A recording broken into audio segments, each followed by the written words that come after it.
Assalamualaikum warahmatullahi wabarakatuh. Salam sejahtera untuk kita semua. Alhamdulillah hari ini bertemu lagi dengan Ibu pada mata pelajaran sosiologi. Hari ini kita akan membahas materi permasalahan sosial dalam masyarakat.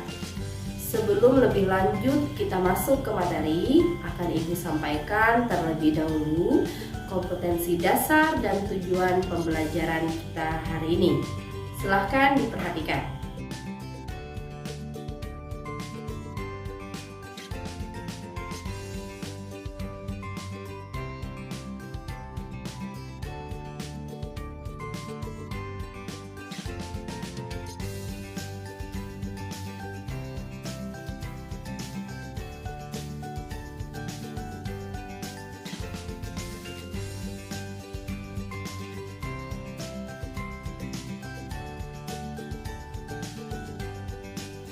Baiklah anak-anak, selanjutnya akan Ibu tayangkan video sebagai stimulus kalian untuk sedikit memahami apa itu permasalahan sosial.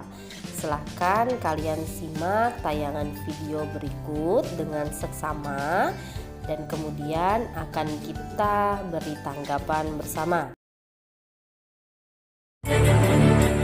Kemensos optimis mampu ikut menurunkan angka kemiskinan di Indonesia. Salah satu cara yang dilakukan adalah dengan mengoptimalkan penggunaan kartu keluarga sejahtera.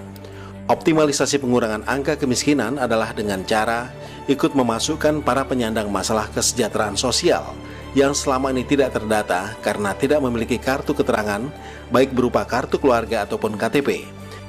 Mereka diregistrasi untuk bisa mendapatkan bantuan sosial melalui kartu keluarga sejahtera. Selain dengan PKH, penanganan kemiskinan juga menyasar kepada penyandang masalah kesejahteraan sosial atau PMKS melalui Kartu Indonesia Pintar, Kartu Indonesia Sehat, dan Kartu Keluarga Sejahtera. Pendataan itu basisnya adalah RTSM, rumah tangga sangat miskin. Kalau rumah tangga berarti mereka harus punya kartu keluarga. Tidak punya kartu keluarga tidak akan terdata. Maka kami juga mengajukan, Bapak Ibu yang kami hormati, ke Banggar waktu yang lalu. Nanti secara teknis Pak Ketua, kami siap ini tim Kesekjenan dan para eselon 1 untuk melanjutkan pembahasan dengan Komisi 8 yang terhormat, supaya kita bisa menjelaskan bahwa ada PMKS yang kita ajukan. PMKS adalah penyandang masalah kesejahteraan sosial. Kami mengajukan untuk menambahkan 1,7 juta. Ini yang tidak berbasis kepala keluarga. Nanti kami akan sampaikan bagaimana cara kerja Kemsos mendata PMKS.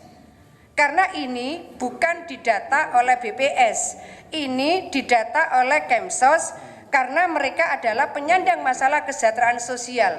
Mana KTP-nya?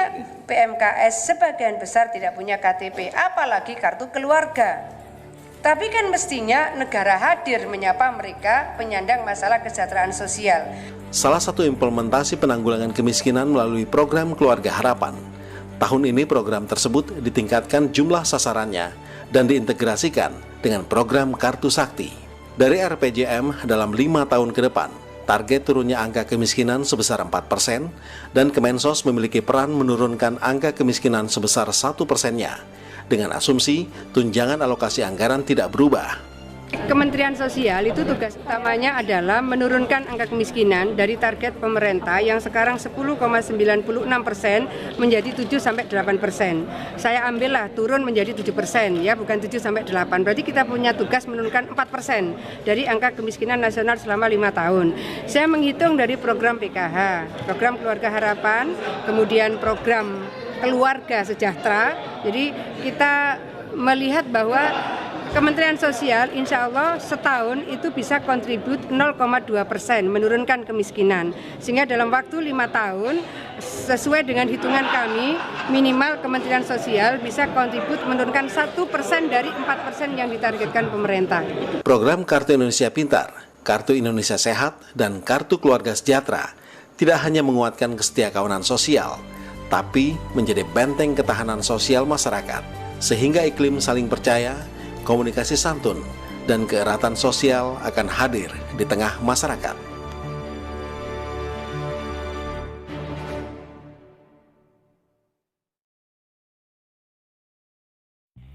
Baiklah anak-anak, jadi sudah kita simak bersama-sama tayangan video yang Ibu tayangkan tadi berupa permasalahan sosial yaitu kemiskinan.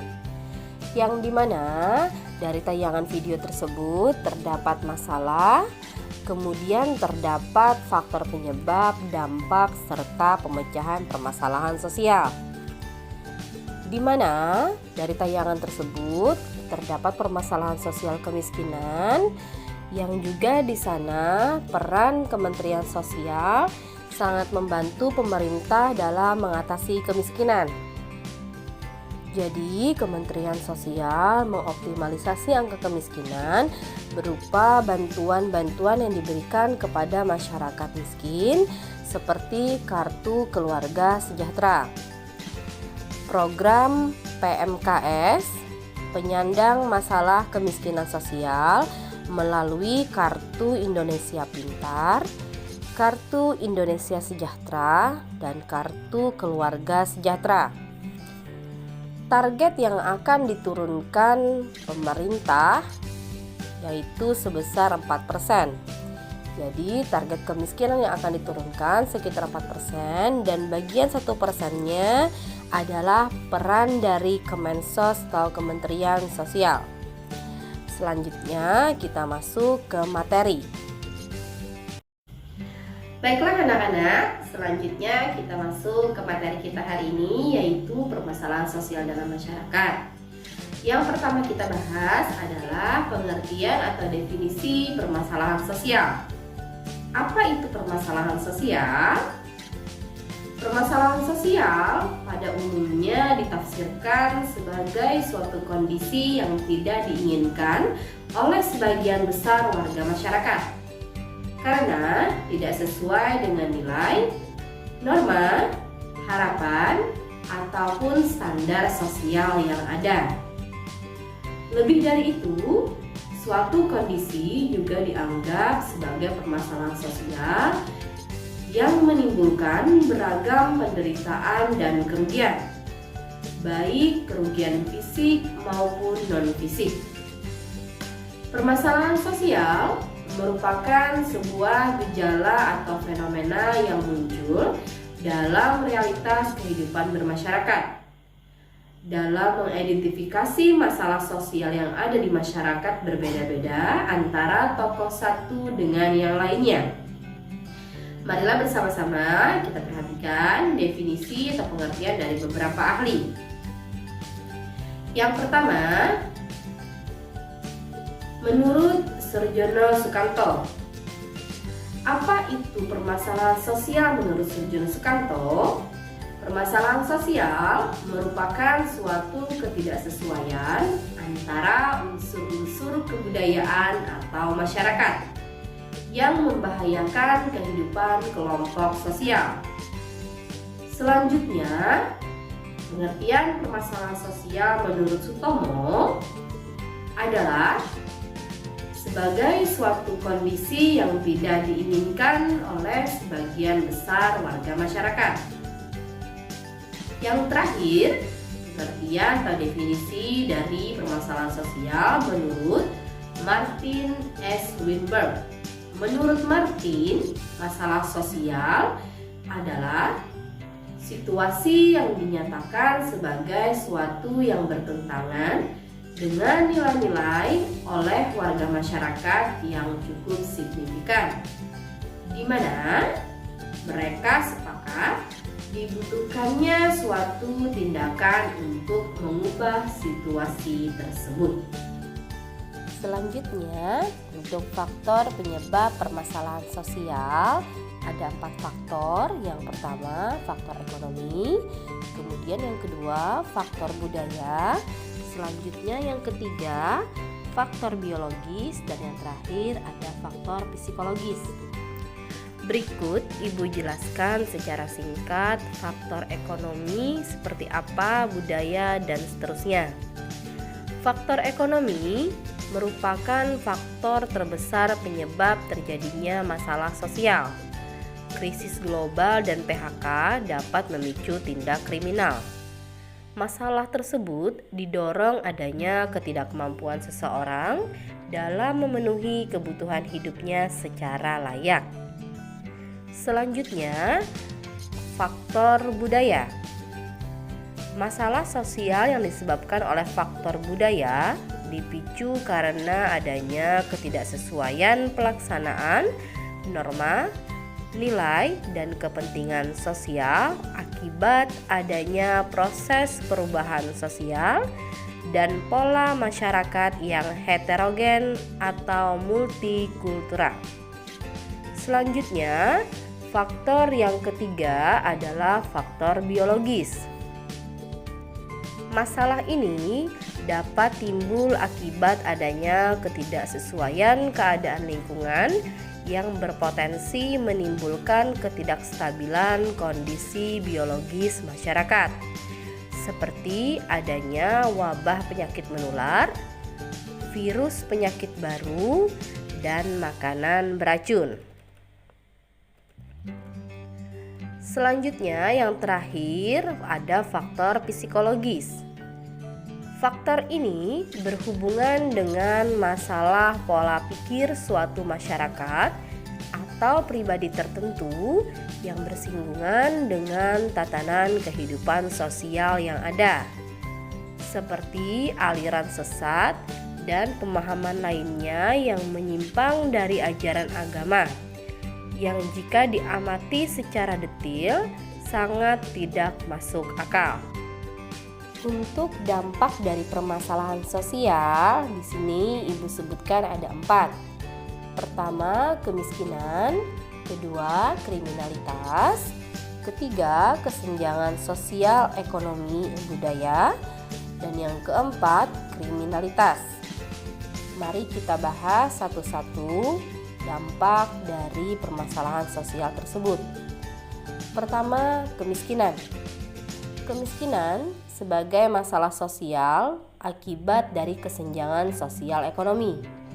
Kemiskinan yang dihadapi suatu bangsa akan berdampak sangat luas bagi kehidupan manusia.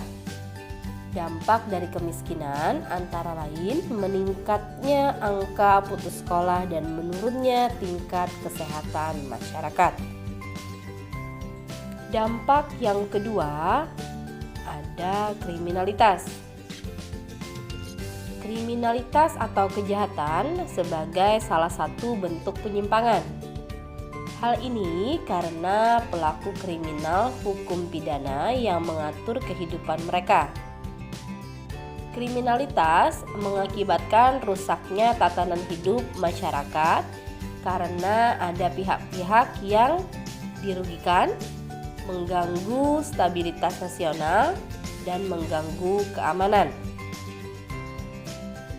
Selanjutnya, dampak yang ketiga ada kesenjangan sosial ekonomi budaya. Kesenjangan sosial ekonomi budaya adalah akibat pendekatan pembangunan yang tidak berkeadilan. Hal ini akan berakibat pada rasa tidak puas dan kecewa sebagian masyarakat. Selain itu, akan berujung pada meningkatnya angka kemiskinan dan kriminalitas. Dampak yang terakhir atau yang keempat adalah ketidakadilan. Ketidakadilan sebagai masalah sosial karena mengandung unsur kesewenangan, yaitu pada umumnya menyangkut masalah pembagian sesuatu terhadap hak seseorang atau kelompok. Dampak ketidakadilan akan memunculkan kesenjangan sosial ekonomi pada masyarakat. Baiklah, untuk materi kita hari ini tentang pemecahan permasalahan sosial yang dimana dalam ilmu sosial pada umumnya pemecahan permasalahan sosial itu dilakukan dengan 2 pendekatan atau 2 upaya. Yang pertama adalah upaya preventif dan yang kedua adalah upaya represif. Baiklah, Ibu akan menjelaskan satu persatu apa itu upaya preventif dan apa itu upaya represif. Yang pertama akan kita bahas adalah upaya preventif. Upaya preventif adalah usaha pencegahan dan antisipatif agar permasalahan sosial tidak terjadi. Adapun upaya-upaya pencegahan dapat dilakukan dengan beberapa cara berikut. Pertama, dengan penanaman ajaran agama. Kedua, penerapan etika sosial. Dan yang ketiga, perencanaan sosial. Baiklah, untuk upaya yang pertama yaitu upaya preventif. Upaya preventif yang pertama bisa dengan penanaman ajaran agama, yang dimana agama merupakan sumber kebenaran yang tidak diragukan lagi. Agama menjadi pedoman hidup manusia agar berperilaku sesuai dengan nilai dan norma yang ada di masyarakat. Upaya-upaya pencegahannya seperti mengajarkan kebaikan dan kebenaran, mengawasi perilaku masyarakat melalui ajaran agama, dan menjaga kerukunan hubungan antar manusia. Upaya preventif yang kedua bisa dilakukan dengan penerapan etika sosial. Etika sosial merupakan sistem nilai yang berhubungan dengan sesuatu yang dianggap baik dan buruk dan pantas atau tidak pantas dalam masyarakat. Penanaman etika sosial yang paling pertama terjadi di lingkungan keluarga. Selanjutnya, anak akan belajar etika sosial melalui lembaga pendidikan yaitu sekolah, dan yang terakhir, anak akan terjun ke masyarakat untuk memahami nilai dan norma yang ada di masyarakat yang ditanamkan oleh keluarga sejak dini. Upaya preventif yang ketiga dilakukan dengan perencanaan sosial. Perencanaan sosial merupakan salah satu upaya penanganan sosial. Pelaksanaan perencanaan sosial ini dilakukan sebagai upaya mempersiapkan masa depan kehidupan masyarakat pada keadaan yang lebih baik dan sempurna. Baiklah anak-anak, jadi itu tadi upaya pertama pemecahan permasalahan sosial, yaitu dengan upaya preventif atau pencegahan. Selanjutnya kita masuk ke upaya yang kedua, yaitu upaya represif. Apa itu upaya represif? Upaya represif adalah cara penegakan hukum atau pemberian sanksi kepada warga masyarakat yang melanggar tata aturan, norma, nilai, dan adat istiadat. Sifat penanganan permasalahan sosial melalui upaya represif dilakukan dengan memperbaiki permasalahan sosial yang sudah terlanjur terjadi dalam masyarakat. Upaya represif juga dapat berupa penegakan hukum atau pemberian sanksi terhadap masyarakat yang melanggar norma sosial. Upaya penegak hukum di Indonesia dilakukan oleh kepolisian, kejaksaan, dan pengadilan. Adapun aparatur penegak hukum antara lain adalah polisi, jaksa, dan hakim. Apa saja tugas polisi, jaksa, dan hakim? Tugas polisi ialah memberikan perlindungan hukum, melakukan penyelidikan, dan menangkap tersangka dengan pelaku kejahatan. Tugas jaksa ialah menyelidiki dan menuntut dakwaan, sedangkan tugas hakim ialah menuntut perkara. Hukum memiliki aturan yang jelas dan ditulis serta dibukukan sehingga masyarakat dapat mengetahui hukum yang berlaku. Hukum bersifat memaksa dan tegas. Oleh karena itu, masyarakat wajib menaati hukum yang berlaku. Peran aparatur negara adalah penegak hukum di Indonesia sangat penting dalam mewujudkan stabilitas sosial. Baiklah anak-anak, jadi itu tadi materi pembelajaran kita hari ini. Selanjutnya mari kita simpulkan bersama-sama. Definisi dari permasalahan sosial adalah suatu kondisi yang tidak diinginkan oleh sebagian besar warga masyarakat karena tidak sesuai dengan nilai, norma, harapan, ataupun standar sosial yang ada. Selanjutnya, untuk faktor penyebab permasalahan sosial ada 4. Ada faktor ekonomi, kemudian faktor budaya, faktor biologis, dan terakhir faktor psikologis. Dan dampak dari permasalahan sosial bisa terjadi kemiskinan, kriminalitas, kesenjangan sosial budaya, dan ketidakadilan. Dan yang terakhir, untuk pemecahan permasalahan sosial bisa dilakukan dengan 2 upaya, yaitu upaya preventif dan upaya represif. yang dimana upaya preventif adalah upaya pencegahan, sedangkan upaya represif adalah penanganan terhadap masalah yang sudah terjadi. Baiklah anak-anak, Ibu harapkan kalian pelajari kembali materi yang Ibu sampaikan hari ini. Semoga bisa bermanfaat untuk kita semua. Di akhir pertemuan ini, Ibu ucapkan terima kasih banyak atas perhatiannya. Semoga kita semua senantiasa sehat. Dan Ibu akhiri, wabillahi taufiq wal hidayah. Wassalamualaikum warahmatullahi wabarakatuh.